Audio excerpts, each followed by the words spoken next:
안녕하세요. 이번에 시간은 꽃 강론 시간입니다. 그러니까 전체적인 강의를 하면서 매주 한 수업 챕터마다 특정한 한 가지 꽃에 대해서 집중적으로 공부하는 시간인데요. 오늘은 지금 가장 아름답게 피고 있는 수선화를 공부해 보겠습니다. 우리 보통 나르시서스 또는 데포딜이라고도 합니다. 수선화에 대해서는 신화는 많이 알고 계시죠. 나르시시스와 요정 에코와의 사랑, 짝사랑이죠. 그러다 마침내 나르시시스가 스스로 자아도취되어서 생을 마감하는 그러한 이야기가 있습니다. 그래서 그런 신화는 여러분들이 많이 알고 있기 때문에 자세한 설명은 하지 않겠습니다. 우리나라에서도 수선화가 있습니다. 지금 제주도에 가면 수선화가 자생하고 있죠.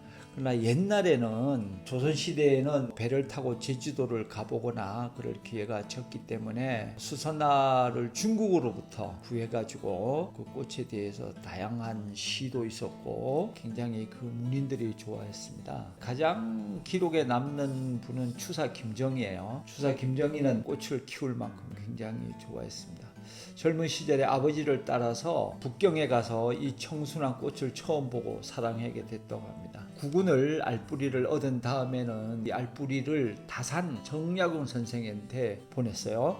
다산 선생은 제가 지금 살고 있는 남양주 주안면에 거기서 사셨는데 그 다산 선생은 이 알뿌리를 심었다 그래요. 심었던 기록에 보면 어린 손자는 처음 보는지라 부춘잎 같다고 말하고 어린 요정은 마늘싹이 일찍 피었다고 놀란다라고 기록이 되어 있습니다. 이런 걸 보면은 본격적으로 재배된 것은 1700년경 정도로 추정할 수 있겠습니다. 현재 지금 제주도에는 제주 향수선화가 자생하고 있어요. 이거는 이제 수선화의 일종입니다. 근데 우리가 흔히 말하는 수선화하고 제주도의 향수선화하고는 품종이 다른 것입니다. 그러니까 전체 수선화는 맞죠. 그러나 현재 우리들이 키우고 있는 수선화는 이 중부 지방에서 월동을 합니다. 그리고 반드시 가을에 심어서 겨울을 나야지만 봄에 꽃이 피는 그러한 특성을 가지고 있죠. 그러나 제주도 향수선화는 그렇지 않습니다. 이거는 난대성 식물입니다. 꽃을 보면 한 대에 여러 개의 꽃이 이제 피죠. 그래서 이런 거는 품종상으로는 페이퍼 화이트라 그럽니다. 페이퍼 화이트. 그러니까 흰종이라는 뜻이죠.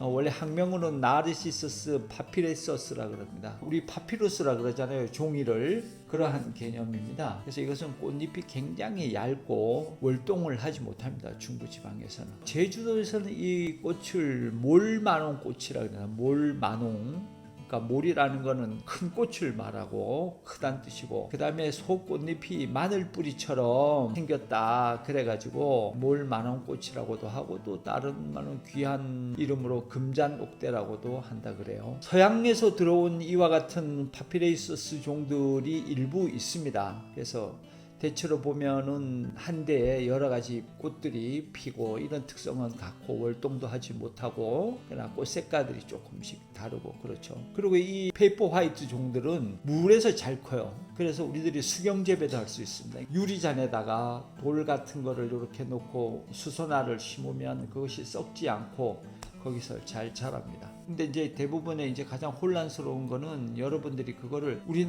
중부지방에 가져와서 심어놓고 똑같이 가을에 심었는데 봄에 꽃이 안 피는 거죠. 얼어 죽어버린 거예요. 이런 거에 유의해야 됩니다. 이 페이퍼 화이트 종은 월동을 하지 못합니다. 그것만 유의하시면 되겠어요. 이거는 큰 상관은 없는데 일부 분들이 이거는 우리나라에 자생하는 종이 아니다. 제주도 거는. 왜냐하면 거기에 보면은 학명에 차이니즈가 붙어 있어요. 그래서 중국으로부터 들어온 것이다 라고 표현하는데 제가 판단하기에는 그런 것 같지는 않습니다. 학명에 차이니즈가 붙느냐 코리아나가 붙느냐에 따라 가지고 코리아나가 붙으면 우리 자생종이고 그렇게 분류하지는 않습니다. 우리나라의 학명 분류는 일제시대 때 일본 학자들이 들어와 가지고 대부분의 학명을 붙이면서 재패니즈를 많이 붙였거든요. 그렇다 해가지고 우리나라에 자생하지 않았던 것이다 라고 말할 수는 없는 겁니다. 앞에서 말씀드린 중국에서부터 들어와 가지고 다산 선생이 심었다든가 이런 걸로 봤을 때 그것은 품종이 달랐다고 봐야 돼요. 중부 지방에서 자랐기 때문에 때문에 그 말하는 페이퍼 화이트 종이 아니고 일반 우리가 보는 수선화 종이라고 보는 게 맞을 것 같습니다. 추사기 선생이 제주도에 유배를 가가지고 수선화라는 시를 지었어요. 추사 선생은 제주도에 가서 굉장히 놀랐다 그래요. 그 귀하게 자기가 여기던 꽃들이 제주도에 가니까 막 지천에 깔려 있는 거예요. 막 소보기로 쓰고 막 캐내고 농민들이 그것이 귀찮아서 그런 걸 보고 상당히 충격을 받고 시를 한 수 읊었는데 좀 읽어드리면 이렇습니다. 한 점의 겨울 마음 송이송이 둥글어라.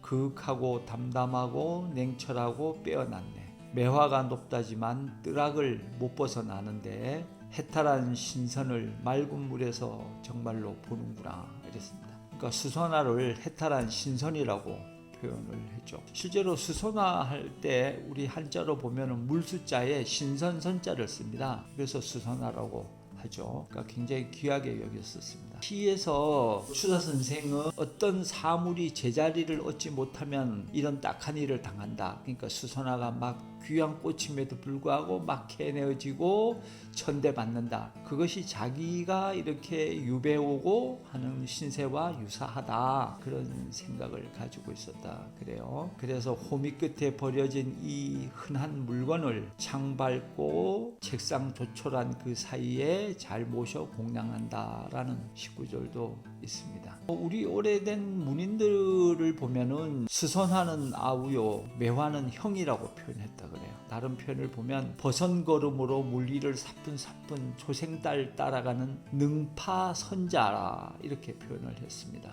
그러니까 굉장히 수선화에 대한 옛 선인들의 애정은 깊었다 이렇게 볼 수 있습니다. 이 정도로 수선화에 대한 이야기를 좀 하고요. 정호성 시인이 수선화에게 쓴 편지를 한번 읽어볼까요? 여러분도 잘 아시겠지만 제가 시를 잘 읽지 못하지만 한번 들어보시기 바랍니다. 울지 마라. 외로우니까 사람이다. 살아간다는 것은 외로움을 견디는 일이다. 공연히 오지 않는 전화를 기다리지 마라. 눈이 오면 눈길을 걸어가고 비가 오면 빗길을 걸어가라.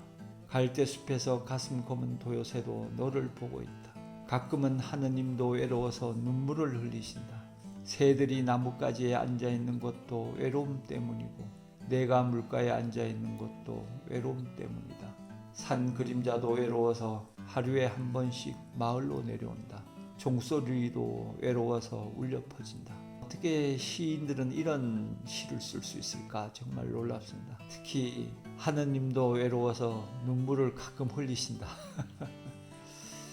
또는 산그림자도 외로워서 하루에 한 번씩 마을로 내려온다. 제가 어렸을 때 시골에 살았는데요. 어머님이 이제 시장에 가시거나 어디에 일하러 가시면 혼자서 이제 집에 있을 때가 있었어요. 초가집 이렇게 마당에. 그러면 산밑이었는데 저녁이 되면은 산그림자가 쭉 져서 마을을 우리 마당을 쭉 까맣게 덮어서 내려옵니다. 그럼 이제 해가 지는 거잖아요. 그러면은 저 그림자가 다 마당을 가득 채우기 전에 우리 엄마가 와야 되는데 하면서 기다렸던 시간이 생각이 나요. 근데 어떻게 하다 보면은 그때까지 안 오시고 어둑어둑한 그림자가 마당 전체를 덮고 마당에는 이제 해가 하나도 없죠. 그러면 그렇게 쓸쓸하고 엄마를 기다렸던 추억이 떠오릅니다. 잠깐 쉬었다가 하겠습니다.